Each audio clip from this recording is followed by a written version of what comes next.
Hello नमस्कार, देवभूमि कला मंच में आपका स्वागत है। अभी मेरे साथ है शिवानी राणा जी, जो स्पेशली चंडीगढ़ से आई हुई है गाने के शूट के लिए। तो आज हम जानेंगे शिवानी राणा जी से इसके शौक़ के बारे में, इसके पैशन के बारे में। तो शिवानी जी कैसे हैं आप? बस बहुत बढ़िया सर, आप बताइए आप कैसे हैं? मैं बिल्कुल ठीक हूँ। कैसा लग रहा है शिमला के? बहुत अच्छा लगा सर शिमला तो ऑलरेडी एक बहुत शांत प्लेस है, तो बहुत ज़्यादा आते रहते हो? हाँ, अभी लास्ट वीक ही शूट के लिए आई थी, पंजाबी सॉन्ग के लिए। जी बिल्कुल। खास बात शिमला की क्या पसंद है? शिमला के बंदर शिमला के बंदर इसको सबसे ज़्यादा पसंद है। जी, जिनसे हमेशा डर के रहना पड़ता है, बट स्टिल शिमला की जो खूबसूरती है मुझे बहुत ज़्यादा पसंद है। शिमला में शांति है, खूबसूरती, हिमाचल के लोग, शिमला के लोग बहुत ज़्यादा पसंद है। बेसिकली कहाँ से, कुछ इंट्रोडक्शन? बेसिकली मैं बिलासपुर हिमाचल प्रदेश से हूँ, लेकिन रहती चंडीगढ़ में हूँ, और that's it about my self. Okay, कितने समय से आप वहाँ पे? चंडीगढ़ में मुझे हो गए 3-4 साल। मेरी स्टडीज़ भी वहीं पे हुई थी, बाद में कॉलेज भी वहीं पे हुआ, शूटिंग लाइन में भी वहीं पे गई। तो चंडीगढ़ में हो गए 4-5 साल तो हो गए मुझे चंडीगढ़ में। ओके, मॉडलिंग की तरफ कब से? मॉडलिंग में हो गया मुझे 2-2.5-3 साल। एक्चुअली मेरा पहला सॉन्ग हिमाचली ही आया था, और उसके बाद हिमाचल में लॉकडाउन वगैरह का शुरू हो गया। तो आफ्टर दैट क्या हुआ कि पंजाबी मुझे मैक्सिमम सॉन्ग्स मिले, मैक्सिमम तो मेरे पंजाबी में मैक्सिमम है, लेकिन इस बार मुझे मौका मिला हिमाचली में आने का और हिमाचली सॉन्ग करने का, देव जी की वजह से। तो उनकी वजह से आज देवभूमि हिम कला मंच की वजह से आज मैं यहाँ पे हुई शूट के लिए। और कैसा लग रहा है शिमला के? शिमला बहुत अच्छी जगह है। पहले भी आए? जी, पहले मैं भी 2 हफ्ते पहले आई हूँ। जी, मेरे पंजाबी सॉन्ग की शूटिंग थी, और बेबी भाई नाम का सॉन्ग का, और डोंट वरी, तो दोनों पंजाबी सॉन्ग की शूटिंग हो चुकी है शिमला कुफरी में। जी जी। अभी again same, but still like बहुत अच्छा जगह है, और पंजाब से यहाँ पे आना लिटरली एक ना रिफ्रेश कर देता माइंड को। तो ओके जी, जैसे पंजाब इंडस्ट्री में आप काम करते हो और हिमाचल वाले लोगों से भी थोड़ी बहुत जान पहचान है, काम करने लगे, फ़र्क है कुछ? जी बहुत ज़्यादा फ़र्क है। तो जो हिमाचली जो लोग हैं वो बहुत ज़्यादा घुलने मिलने वाले, और एक जो होता है जेन्युइन पर्सनैलिटी जो लगती है वो हिमाचल में आके लगती है, बहुत ही प्यार से बात करते हैं हिमाचल वाले। अगर हम देखें पंजाब, ये थोड़ा ये तो इसमें इतनी इन्वॉल्वमेंट नहीं है, ये अपना नहीं मानते, लेकिन हिमाचल वाले एक दूसरे को अपना मानते हैं, अपना मान के हेल्प करते हैं, तो वो बहुत बड़ी बात है हिमाचल वालों की। बहुत दिल के साफ और बहुत अच्छे इंसान होते हैं। आप एक कंपनी में जॉब भी करते हैं? जी जी बिल्कुल। ओके, ऐसे में आपने मॉडलिंग का शौक़ भी रखा है, तो मैनेज कैसे करते हैं जब शूट वगैरह के लिए बाहर जाते हैं? तो जी, एक्चुअली पहली बात तो ये सर कि जैसे कुछ प्रोडक्शन चैनल्स हैं जिन्होंने मुझे स्पेशली रखा हुआ है, लाइक हायर किया हुआ है। तो मेरे 5 डेज़ वर्किंग है फिर कंपनी में, IT कंपनी में HR हूँ अभी मोहाली में।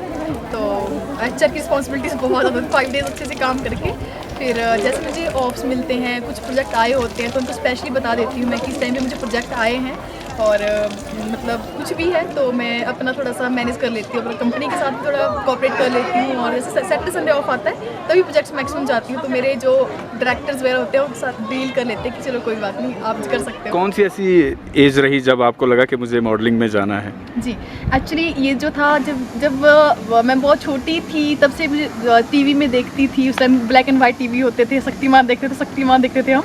उस टाइम से मुझे शौक था कि नहीं मुझे मॉडलिंग में जाना। बहुत छोटी सी थी, लेकिन उस टाइम पे पता था फैमिली अलाउ नहीं करेगी। धीरे धीरे बड़ी होती गई, तो एक एज आई जब मैं सेल्फ डिपेंडेंट हो गई, जो वो एज थी मेरी 21 ईयर्स। तो जैसे मैं सेल्फ डिपेंडेंट हो गई 21-22 की एज में, तो मैं मॉडलिंग में आ गई।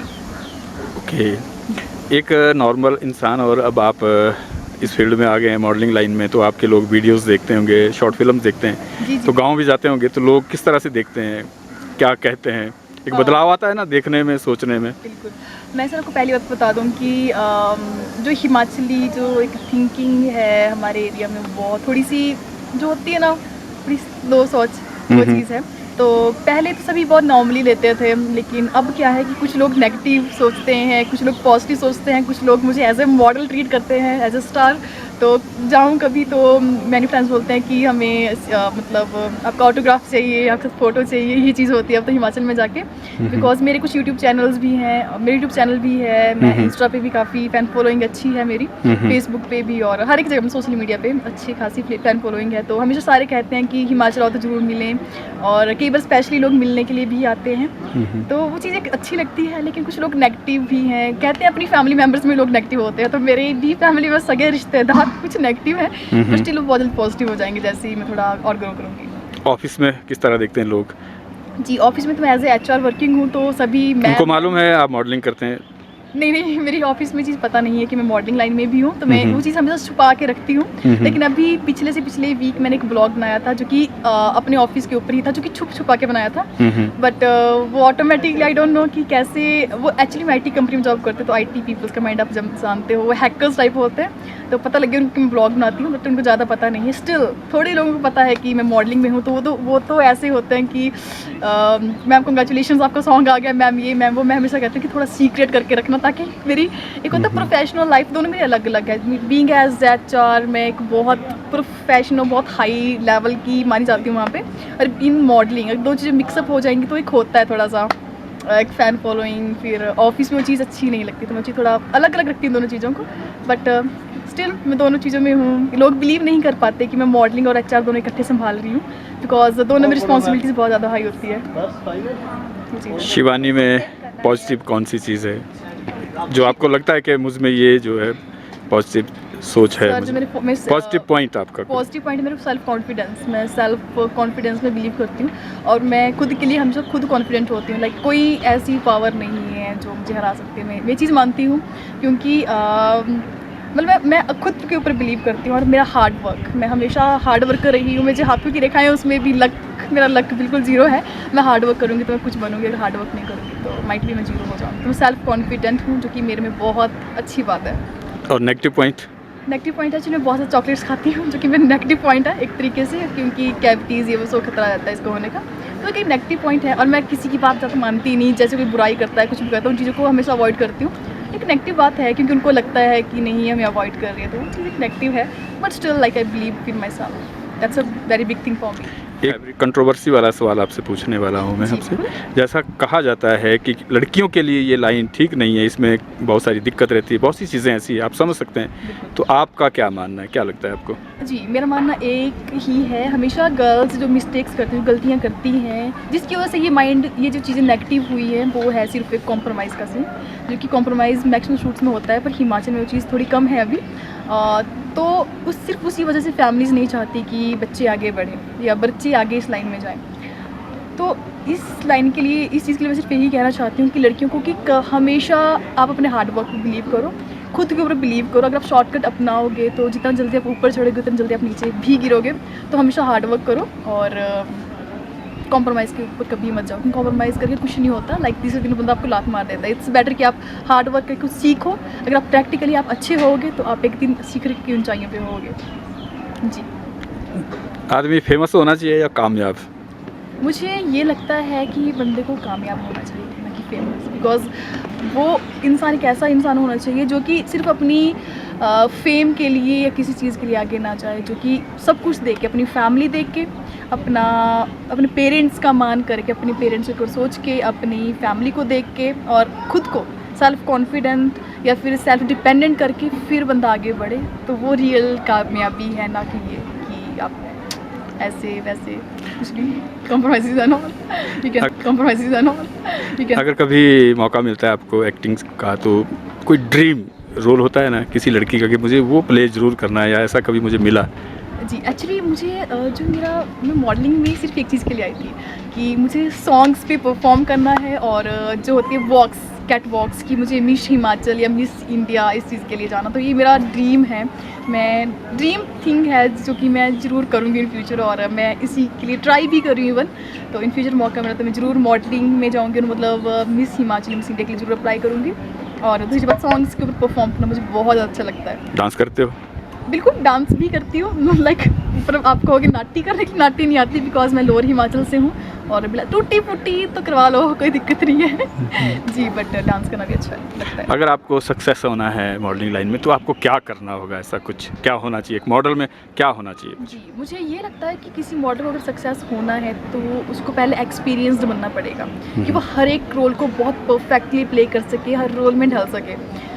तो मुझे लगता है कि मुझे इन फ्यूचर सक्सेस होना है तो मुझे वो एक्सपीरियंस चाहिए, या फिर मतलब यू कैन से कि मुझे कुछ टाइम हर एक रोल में बिताना पड़ेगा, किसी की वाइफ बन के, किसी की मदर बन के, किसी की बेटी बन के, और हर एक रोल में जिस टाइम मैं परफेक्ट हो जाऊंगी उस टाइम में मैं कामयाब हो जाऊंगी। मुझे ये लगता है। आपसे जानना चाहूँगा, घर का सपोर्ट कैसा रहता है?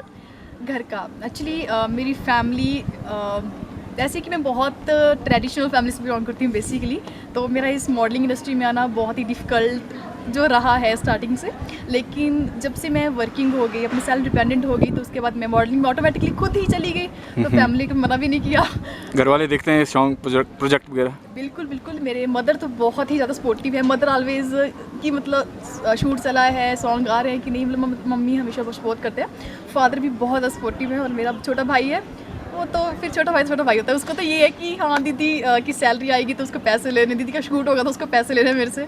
तो भाई तो मेरी पूरी फैमिली बहुत ज़्यादा सपोर्टिव है। मेरे नाना नानी सभी बहुत ज़्यादा सपोर्टिव है। हिमाचली ट्रेडिशंस को चाहते हैं वो कि मैं हिमाचली सॉन्ग्स को या फिर हिमाचली ट्रेडिशंस में जाऊँ, तो एक फैमिली के लिए भी मैं हिमाचल में जाना चाहती हूँ, हिमाचली चीज़ों को करना चाहती हूँ। ओके, सपना क्या है, एम क्या है जीवन का? कुछ जी एक्चुअली जॉब ही करनी है या इस फील्ड में आगे जाना? मैं आपको एक चीज़ बताऊँ सर कि बीइंग एज ए हिमाचली जो एक फैमिली का रहता है कि कभी बच्चों को इस लाइन में, मॉडलिंग लाइन में, लड़कियों खासकर भेजने में थोड़ी डिफ़िकल्टी होती है, राइट? तो मेरी फैमिली को भी वो थी, और अभी भी तो थोड़ी इनसिक्योरिटी है, थोड़ी सी एक होता है थोड़ा सा कि थोड़ा बच के रहना है सबसे, है ना वो चीज़। बाकी तो फुली सपोर्टिव है।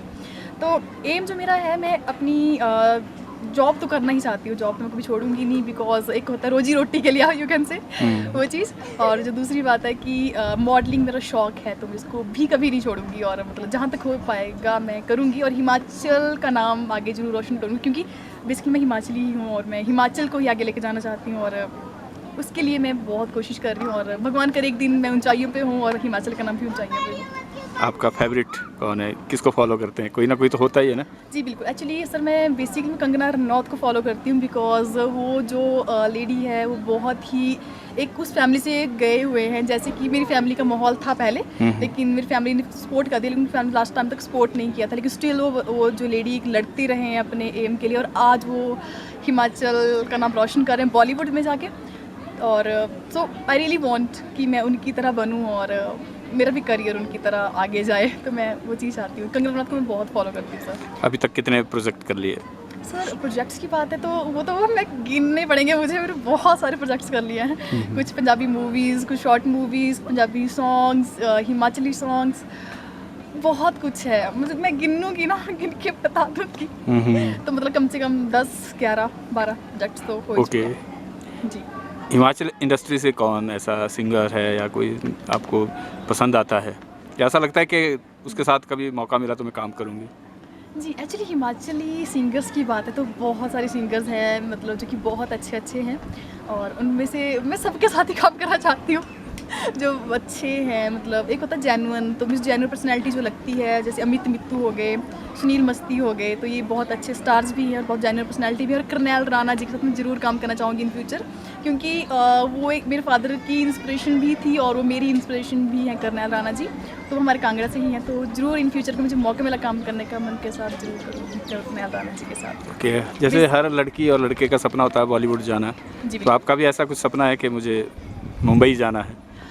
मतलब मैं जो है, मैं सपनों पे जो सपने देखा था उनको बिलीव नहीं करती, मैं अपने प्रैक्टिकल काम पे बिलीव करती हूँ और मैं करके दिखाना चाहती हूँ, ना कि सपने देखना चाहती हूँ। तो हाँ बिल्कुल, बॉलीवुड में जाने का मेरा सपना, एक ड्रीम है जो कि मैं प्रैक्टिकली करके ज़रूर दिखाऊंगी एक दिन। कल को शादी होगी, मियाँ जी कहेंगे कि भाई अब ये फील्ड छोड़ दो? एक्चुअली बेसिकली मेरी जो कहे एक टाइप से एंगेजमेंट हो ही चुकी है, तो और वो भी बहुत ज़्यादा सपोर्टिव है, जो कि मेरे इन लॉज हैं, तो उनको भी कोई दिक्कत नहीं है कि मैं ऐसी कोई दिक्कत परेशानी नहीं है? नहीं, बिल्कुल भी नहीं है सर। तो ये थे आज हमारे साथ शिवानी राणा जी, बहुत ही अच्छा लगा आज बात करके। थैंक यू वेरी मच, आपने अपना कीमती समय दिया और आपका जो बिजी शेड्यूल था शूट का उससे समय निकाला। Thank you very much. Thank you very much. Thank you very much.